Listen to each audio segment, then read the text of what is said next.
Episode के start में हमें सागरी की स्टोरी दिखाई जाती है, जहां पर सागरी जब छोटी बच्ची होती है तो वहां पर उसके फादर एक मुजरिम को मौत की सजा सुना रहे होते हैं। इसके चलते ही वो इस काम को काफी स्मूथली करते हैं, जिसे देखकर सागरी इंप्रेस हो गई होती है, क्योंकि यहाँ पर मुजरिम एक स्टोरी सुना रहा होता है और वहीं पर सागरी के फादर उस मुजरिम का सर इतनी इजिली धड़ से अलग कर देते हैं कि उस मुजरिम को पता ही नहीं चलता कि उसका सर अब उसके धड़ पे नहीं है, और इसके चलते ही उसे एक काफी पीसफुल मौत मिलती है। जिस चीज को देखकर यहाँ पर सागरी डिसाइड करती है कि यहाँ पर वो अपने फादर की तरह ही एक एग्जीक्यूशनर बनेगी। इन सब के बाद जब सागरी बड़ी हो गई होती है तो उसे एक बंदे को एग्जीक्यूट करने का मौका मिलता है, जिस काम को वो बखूबी निभाती है और वहीं पर वो उस बंदे के सर को उसके धड़ से अलग कर देती है। पर ऐसा करने के बाद जब वो अपने नीचे देखती है तो उसे उस बंदे का गिल्ट काफी ज्यादा भारी पड़ गया होता है। इस चीज को देखकर वहां पर उसका पार्टनर कह रहा होता है कि यहाँ पर जब सागरी ने उस बंदे को मारा तो उस बंदे को मारते हुए उसके मन में काफी शक और डर भरा हुआ था, जिसके चलते ही उसके एग्जीक्यूशन के टाइम पे उसने जिस बंदे को मारा वो उसे एक पीसफुल डेथ नहीं दे पाई, और उसकी इस पेनफुल डेथ के चलते ही इस बंदे का मौत का डर और उसका गिल्ट अब सागरी के ऊपर काफी ज्यादा भारी हो गया होता है। जिसके बाद सागरी को एक दोबारा मौका दिया जाता है बंदे को एग्जीक्यूट करने का, जहां बंदे को एग्जीक्यूट करने के बाद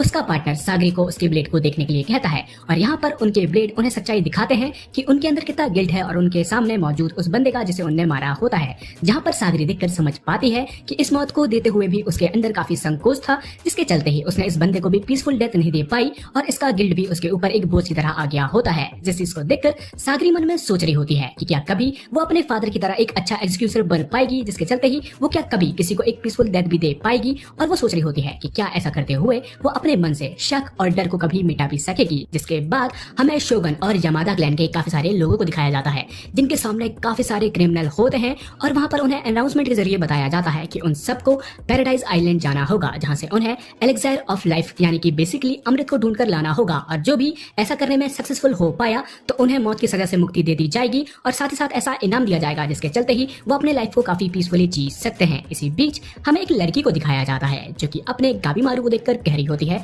कि उसने काफी ज्यादा उसकी तारीफ सुनी है और वो उससे मिलने के लिए काफी ज्यादा एक्साइटेड भी थी, पर जब उसने गाबीमारू को देखा तो वो उसे देखकर काफी ज्यादा डिसअपॉइंट हुई। वहीं सागरी साफ साफ देख पाती है कि यहाँ पर जितने भी क्रिमिनल मौजूद हैं उनने एक से बढ़कर एक कांड किए हैं, जिसके चलते ही उन्हें मौत की सजा दी गई है और उनके पाप कभी भी धुल नहीं सकते। वहीं पर वो उस लड़की की बात सुनती है जो कि गाबीमारू से बात कर रही होती है, और उसके मन में चल रहा होता है कि क्या लोग जो कहते हैं वो सच है कि गाबीमारू काफी खतरनाक है और उसने काफी बुरे काम किए हैं, और यहाँ पर सच में क्या गाबीमारू इतना बुरा है या फिर उसे फंसाया गया है। जिसके चलते ही यहाँ पर सागरी अपने ब्लेड को देखती है और उसमें गाबीमारू के बारे में देखकर समझ पाती है कि गाबीमारू के ऊपर भी काफी सारी मौत का बोझ है। इसी बीच वहाँ पर एक बंदे को लेकर आया जाता है जिसके अंदर से फ्लावर ग्रो हो रहे होते हैं, और तभी हमें बताया जाता है कि यही इकलौता वो बंदा है जो कि पैराडाइज आइलैंड से जिंदा आ पाया है, पर यहाँ पर ये बंदे आने के बावजूद भी इसे बचाया नहीं जा सकता और इसके अंदर से डेली ही फ्लावर ग्रो हो रहे हैं। इस चीज को देखकर वहाँ के सारे क्रिमिनल काफी डर गए होते हैं, क्योंकि वो पैराडाइज आइलैंड में जाकर उनका काम नहीं करना चाहते, जिसकी वजह से उनकी कंडीशन भी इसकी तरह हो जाए, और यहाँ पर कोई भी उनके काम को करने के लिए तैयार नहीं होता। इसी बीच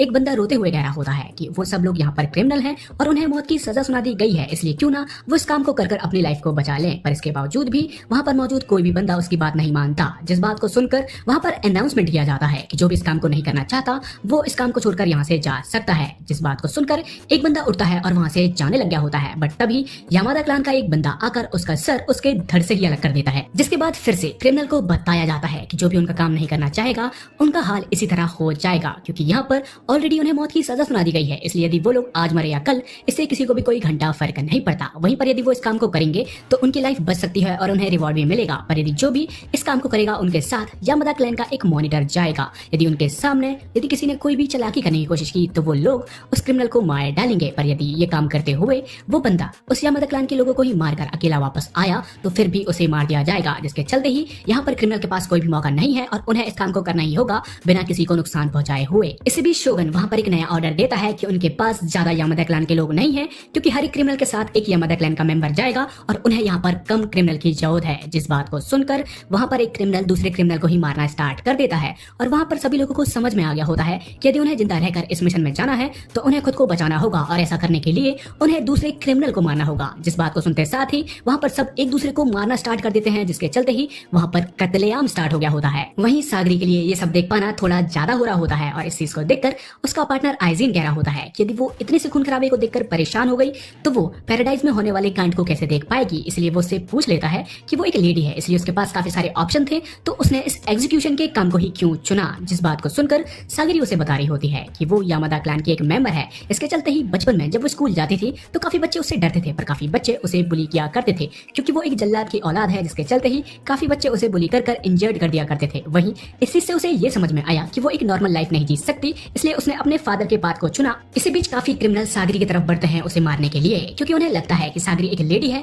जिसके चलते वो काफी वीक होगी और वो लोग उसे मारकर यहाँ से 9-2-11 हो लेंगे। इस चीज को देखकर आइजन सामने आता है उन क्रिमिनल को मारने के लिए, पर वहाँ पर सागरी उसे रोक देती है और वहीं पर वो अपने बचपन को याद करती है, जहाँ पर बच्चे जब उसे बुली किया करते थे तो वो सहने की बजाय उन्हें मुंह तोड़ जवाब देती थी। और इसी चीज के चलते ही प्रेजेंट टाइम में भी वो वैसा ही करती है, जहाँ पर जो भी क्रिमिनल सागरी को मारने के लिए आते हैं वो उनका सर उनके धड़ से अलग कर देती है। बट वहीं पर सागरी पाती है कि उन क्रिमिनल को मारते हुए भी वो काफी ज्यादा संकोच कर रही थी, जिसके चलते ही उन सबका मौत का गिल्ट उसके ऊपर भारी पड़ रहा होता है और वो उसे अंदर ही अंदर खा रहा होता है। इसी बीच उसे गाबीमारू की आवाज आती है, जिसके चलते ही सागरी इस मौत वाले इल्यूजन से बाहर निकल रही होती है। वहीं पर गाबीमारू शोगन से कह रहा होता है कि भले यहाँ पर मौजूद सारे लोग वो लोग क्रिमिनल हो, पर फिर भी वो उनके साथ ऐसा ट्रीट नहीं कर सकते जैसे कि वो उनके लिए कुछ भी न हो। इस बात को सुनने के बाद भी शोगन उसे भाव नहीं देता, उल्टा की बाकी क्रिमिनल को कह रहा होता है कि जो भी इस गाबीमारू को मारेगा वो उसे तुरंत ही आजादी दे देंगे और उसे इनाम देंगे। जिस बात को सुनते साथ ही वहाँ पर मौजूद क्रिमिनल गाबीमारू को मारने की कोशिश कर रहे होते हैं, जिसके चलते ही गाबीमारू का दिमाग सटक गया होता है, क्योंकि यहाँ पर वो उन क्रिमिनल के लिए ही यहाँ पर उनसे बातें कर रहा था ताकि यहाँ कोई खून खराबा ना हो। पर अब गाबीमारू कहता है कि यदि वो लोग उसे मारने की कोशिश करेंगे तो वो उन्हें जान से मार डालेगा। पर इस बात को सुनने के बावजूद भी कोई भी उसकी बात नहीं मानता और उल्टा गाबीमारू के ऊपर ही अटैक कर देते हैं, जिसके चलते ही गाबीमारू अपने बीस्ट मोड में चले गया होता है, जहाँ पर वो अपने हाथ पैर सिर दांत सबका यूज कर रहा होता है उन्हें मारने के लिए। और यहाँ पर वो पूरी तरीके से जानवर बन गया होता है, जहाँ पर गाबीमारू के इस कांड को देखकर और उसका रौद्र रूप देखकर वहाँ पर यामादा क्लैन और साथ ही साथ शोगन की भी फटके चौसठ हो गई होती है। इसलिए सागरी यहाँ पर अपनी ब्लेड में गाबीमारू के बारे में देखती है और उसे समझ में आता है कि इन सब मौत के बोझ के तले गाबीमारू दबे जा रहा होता है और इसलिए उसे गाबीमारू दा हॉलो कहा जाता है, क्योंकि इन सारी मौत का बोझ उसे अंदर से खोखला कर रहा होता है। और सागरी को समझ में आता है कि वो बिल्कुल गाबीमारू की तरह ही है, पर यहाँ पर गाबीमारू ने इन सारे मौत के बोझ को एक्सेप्ट कर लिया है, इसलिए वो जीने में काफी ज्यादा सक्षम है। और इसलिए सागरी सोच रही होती है कि उसे भी यहाँ डर और अपने शक को हावी ना होने देना होगा और यहाँ पर किसी को भी एग्जीक्यूट करते हुए अपनी हिम्मत को दिखाना होगा और उसे एक्सेप्ट करना होगा कि ये चीज बिल्कुल भी गलत नहीं है। वहीं अपने सवालों का जवाब मिल जाने के चलते ही सागरी काफी इमोशनल होती है